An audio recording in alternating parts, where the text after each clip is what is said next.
نبی کریم صلی اللہ علیہ وسلم نے ہمیں بتا دیا کہ سب سے کم عذاب جس شخص کو دیا جائے گا اس کو لوہے کے شوز پہنائے جائیں گے اور دماغ پگھل کے باہر آ رہا ہوگا. بتا دی یہ باتیں ساری، بتا دی ساری انفارمیشن دے دی کہ یہ کچھ ہونا ہے.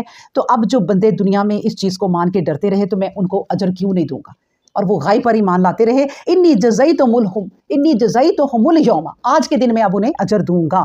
اور اجر بھی کیا دوں گا؟ بما صبروا، ان کے صبر کی وجہ سے. اور صبر کیا تھا کہ وہ ان کے مذاق پر بھی صبر کیا کرتے تھے، ثابت قدم رہے، ان کے مذاق پر بھی وہ صبر کیا کرتے تھے. آج ان کے عہدے بڑھیں گے، انہم هم الفائزون، یعنی کہ وہ اپنی مراد کو پہنچ گئے.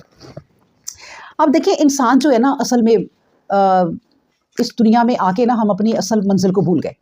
ہم لوگ پڑے رہے، ہم اسی کو منزل سمجھتے رہے کہ بچے پیدا کیے، ان کو پالا، ان کو دنیا کی تعلیم نہ دی تو لوگ ہمیں بہت برا کہیں گے، بچے ہمیں کل کو اٹھ کے برا کہیں گے.